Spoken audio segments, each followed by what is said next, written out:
Shabbat Shalom, you guys. We're going to discuss Parshat Kedoshim. Kedoshim means the holy ones. And in this parsha, we revisit the 10 commandments as well as other commandments. I believe there's a total of 51 that are mentioned in this story, 51 principles. And it's basically broken up into two parts. It talks about laws between man and God, or Hashem, and it talks about laws between man and man. And this is the idea behind all of it. It's one thing to have a connection to God and to be able to go within and meditate and connect to that inner space, that inner light. It's another thing to bring that holiness and that connection, that frequency outward, to bring it to the external world. Okay? We can easily connect to God when we're in a quiet space where we're unbothered, it's silent, we're comfortable. But it's another story when we're out there in the world with other humans who have free will and judgment and all kinds of crazy things, right? So the message of Kedoshim is to remind us of really what it means to be a holy one. To be a holy one means to be like God, who is the holy host, the host with the most, right? And so in Judaism, it's stressed just how important it is to be a holy host in the image of God, in the reflection of God. I recall the story of Moses when he was circumcised and he was in the heat of the desert and he was talking to God or meditating, and someone knocked at the door. It was an angel in disguise, and he got right up and left God to be a host, to answer the door. The thing is, one who really understands the holiness that is the divine knows that we're never separate from that, so we can never leave God. And we know that we're never leaving or going to God. It's all God. It's all God. And so when Moses goes to the door to greet the angel, that's God too. It all is. And Kedoshim reminds us that it's all well and good to be holy when it's easy. To be holy and righteous and pious when it's easy. When you're out in a cave or you're on a mountaintop away from society. Or when you're in a church or a temple. And the frequency of connecting to that source is supported. Okay, when you're surrounded by others who are doing that. It's a whole nother story when you're out in a society with triggers and other people who maybe are not following the principles, who are not living the commandments. So it's important, and Kedoshim reminds us, it's important to look at where in our lives we believe we are exhibiting our most holy self. We're embodying and actualizing our highest light. And where in our lives is it harder? This is the whole reason we're here. Having this human experience is so that we can face those challenges. So that we can be holy in all aspects of life. Especially when it's hard, because that's where the alchemy happens.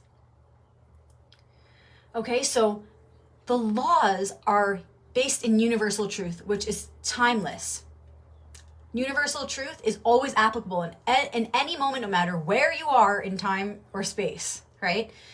So how could we possibly justify the ego's directive to give in to any of the vices? Name one. Impatience, anger, temptation, lust, whatever, any of it. How could we give in? How could we justify, this person's not following the laws, so I'm going to get back at them. I'm going to say, screw the law too. This eye for an eye mentality makes no sense. And that's what we need to do, is we need to really program and activate that neuro pathway that understands it's nonsense. It literally doesn't make sense for us to say, well, if this person isn't going to follow the law and they're doing me wrong or they're being impatient, I'm going to throw it right back at them. No, those are the moments where we can shine, where our faith is tested, and where we can not only create light by holding it, but we can create more light. We can multiply the opportunity for the growth of the light when somebody else witnesses that, especially someone who's done us wrong. Perhaps they never received such a calm or loving or compassionate response in regard to their anger or whatever it is that they're throwing at you. And maybe there are others watching. Maybe someone tries to start a fight with you and it's a public fight, and then 100 people just saw you diffuse that anger instead of give it back. So Kedoshim reminds us that it's important to be holy in all aspects of our lives, not just when it's easy, especially when it's hard, to remain aware in the moments that we are most uncomfortable and the moments that we are most afraid, to remember who we are, the light of our divinity, which is the light of Hashem, the light of the One, our shared one source. If we can remember that light and our own divinity in those uncomfortable and scary and painful moments, we will be able to remain as a pillar of light, remembering that the laws still apply despite the ego's response to the discomfort or pain or fear. The laws are still the same. Whether you're feeling brave or you're feeling afraid, the laws are still the same. See beyond the lower nature, see beyond the instinctive response, rise above it to transcend that, to reach a new level of who you truly are so that you can respond from that space. This is how we activate our holiness. This is how we inspire holiness in the world. And this is literally how we ultimately bring heaven to earth. So Kedoshim, the holy ones, reminds us that we are the holy ones, but we must remember it in all moments and we must behave accordingly. We must actualize that light of who we truly are, the light of our essence, that light in the center of our hearts that's unchanging, which is reflective of an infinite and eternal balance, which is the space holder for these laws or commandments. The heart is the Ark of the Covenant, which contains all those laws.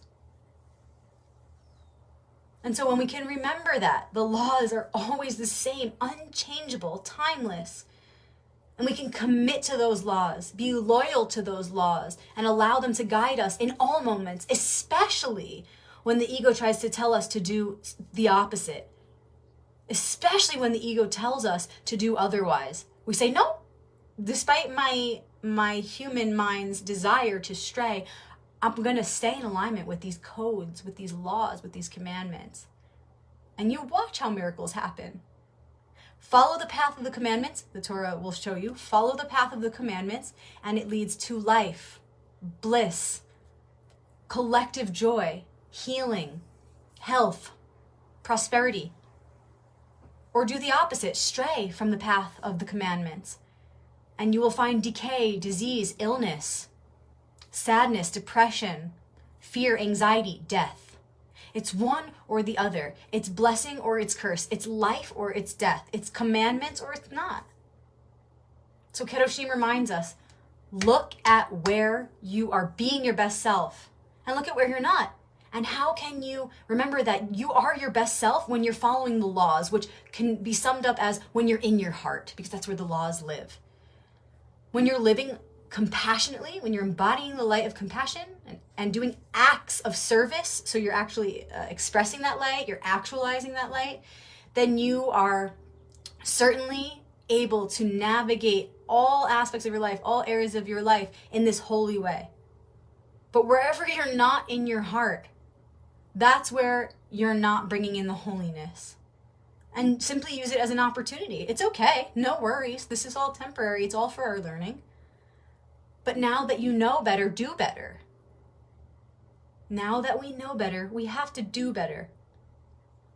So we look to those areas in our lives where we're not actualizing that light of compassion, and now is the time to make a change. Now more than ever we're supported, because remember, these lessons that come with these stories are coming at the perfect time.